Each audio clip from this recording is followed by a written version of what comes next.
Halo sahabat Yes, salam hebat luar biasa. Selamat datang di channel Komunitas Yes Bisa.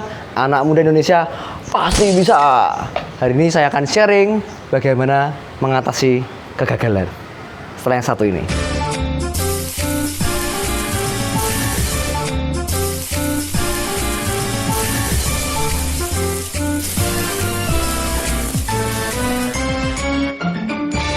Kegagalan adalah hal yang biasa dalam kehidupan kita sehari-hari. Ada kalanya kita di atas, ada kalanya kita di bawah. Ada kalanya kita di atas lagi nih. Ada kalanya kita di bawah lagi. Dan kehidupan selalu naik turun. Itu sangat biasa. Tetapi akan menjadi berbeda kalau kita hari ini mengalami kesulitan yang mendalam.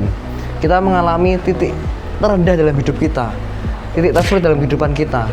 Kita mungkin kehilangan segala-galanya. Apa yang kita perjuangkan selama ini, apa yang kita pertaruhkan selama ini, mencucur keringat, ya kan, bekerja keras banting tulang, akhirnya hilang dengan sia-sia. Tapi hari ini saya akan berbagi tips bagaimana mengatasi rasa gagal yang saya pernah alami. Ada 3 cara, teman-teman. Cara yang pertama yaitu menerima kegagalan itu sendiri. Jadi Anda harus menerima, karena kegagalan itu bukan lawan dari keberhasilan, sahabat Yes. Tapi kegagalan adalah satu paket dengan keberhasilan. Jadi kalau hari ini Anda ingin berhasil, berarti Anda harus menerima kegagalan sebagai salah satu paketnya. Ketika Anda menerima kegagalan tadi, itu adalah satu hal yang baik dalam hidup Anda. Karena apa? Karena lebih baik Anda gagal karena mencoba daripada tidak pernah mencoba dan Anda nggak tahu itu akan berakhir dengan gagal atau berhasil. So hari ini kalau Anda mengalami kegagalan, terimalah dengan lapang dada. Bersyukurlah kepada Tuhan Yang Maha Esa. Supaya apa? Supaya hidup Anda bisa berjalan lebih baik, supaya kehidupan Anda lebih dewasa dan memiliki kehidupan yang lebih sukses dan pastinya lebih luar biasa, sahabat Yes. Yang kedua, mulailah lagi dengan bertanya mengapa. Saya ulangi, mulailah lagi dengan bertanya mengapa. Jadi apa yang Anda lakukan hari ini, Anda harus tahu why-nya, mengapanya. Contohnya kalau Anda hari ini ingin hidup lebih sukses, lebih luar biasa, lebih sehat, ya kan, lebih bahagia, tanya dulu mengapa. Contohnya nih, Anda gagal dalam bisnis Anda mengalami kebangkrutan, ya kan. Hari ini kita pasti kecewa, kita pasti sedih, itu pasti. Tapi setelah itu Anda harus mulai lagi dengan tanya kenapa. Kenapa saya mulai usaha saya? Kenapa saya mulai bisnis saya? Kenapa dulu saya mau mulai bisnis saya? Itu harus ada poinnya, teman-teman. Ya kan? Kalau hari ini Anda mulai untuk keluarga Anda, untuk anak-anak Anda, untuk orang tua kita, itu akan membuat api dan semangat dalam hidup kita membara lagi. Contohnya saya pernah waktu muda, sekarang masih muda ya. Saya masih jualan di tempat-tempat keramaian, tempat asing, malu, ya kan? Diketawain orang, ditolak orang berulang kali, ya kan. Nah, tapi saya tetap bisa bertahan dan tidak menyerah karena apa? Saya tahu tujuan saya tahu why, alasan atau mengapa saya melakukan hal ini. Ya, ketika saya ditolak orang, saya gagal lagi, ya. Saya pernah ditipu orang juga, ambil produk tapi produknya nggak dibayar, teman-teman. Nah, akhirnya saya buka dompet saya lagi, saya lihat foto orang tua saya ada dalam dompet saya. Ya, itulah mengapa saya tetap bersemangat, saya memulai lagi bisnis saya bangkit lagi dari keterpurukan dan terus berjuang sampai mencapai keberhasilan. Karena saya tahu kenapa saya melakukan hal ini.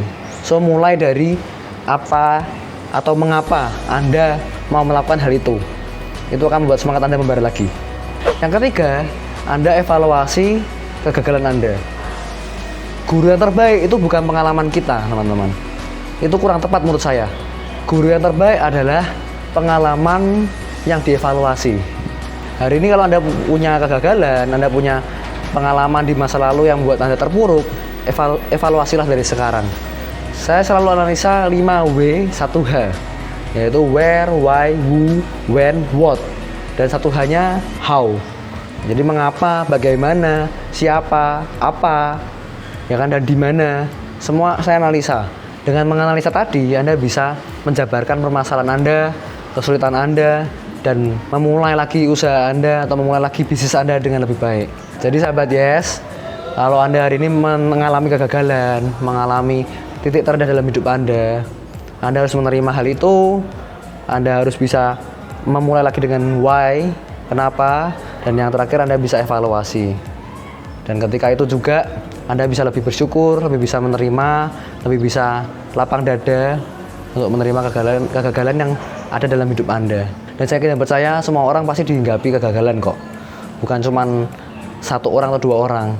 Hampir kebanyakan kalau mau berhasil, kita pasti mengalami rasa pahitnya dulu atau kegagalannya dulu. Jadi kegagalan itu biasa, ya. Keberhasilan itu baru luar biasa. Oke, saya ulangi, kegagalan itu biasa dan keberhasilan itu luar biasa. Dan saya tutup dengan sebuah cerita, sahabat Yes, yaitu tentang perumpamaan sebuah gunung kembar, ya. Ketika kita berada di gunung yang sini, yang kiri contohnya, kita akan diberhadapkan dengan gunung yang sebelah kanan, gunung yang baru lagi. Nah, ketika kita ingin melompat dari gunung yang satu ke gunung yang lainnya, kita nggak bisa melompat. Karena kalau kita melompat, kita pasti jatuh ke lembah, jatuh ke jurang. Yang harus kita lakukan adalah seringkali Tuhan Yang Maha Kuasa itu membawa kita turun ke bawah. Dan semakin ke bawah, sahabat Yes, semakin kita sulit untuk melihat impian kita, semakin sulit untuk melihat keberhasilan tadi, semakin sulit untuk melihat kemenangan yang terjadi di depan kita. Dan itu sangat wajar karena kita dibawa untuk turun, ya kan? Semakin ke bawah dan semakin ke lembah sampai kita tidak melihat apapun yang ada di masa depan kita atau di depan kita, di keberhasilan kita tadi. Ya, itulah yang membuat kita akhirnya jatuh dari kegagalan dan kita susah untuk bangkit. Tapi ingatlah sahabat Yes, Tuhan selalu membawa kita ke lembah yang tidak enak tadi, lembah kegagalan tadi, untuk menguji hati kita, untuk membuat kita lebih rendah hati. Ketika kita berhasil mencapai puncak berikutnya, kita akan rendah hati dan tetap bersyukur dengan apa yang kita miliki sekarang. Karena kita mencapainya dengan keadaan yang mungkin sulit, keadaan yang mungkin membawa kita ke bawah, keadaan yang tidak memungkinkan kita.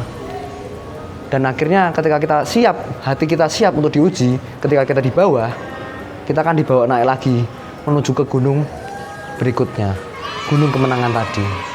So, tetap semangat dan bersabar. Kalau Anda hari ini mengalami kegagalan, ambil alat perang Anda, ambil segala peralatan Anda untuk maju ke perang. Mungkin Anda di dunia bisnis, Anda di pekerjaan Anda mungkin di sekolah Anda, mungkin Anda di rumah tangga Anda.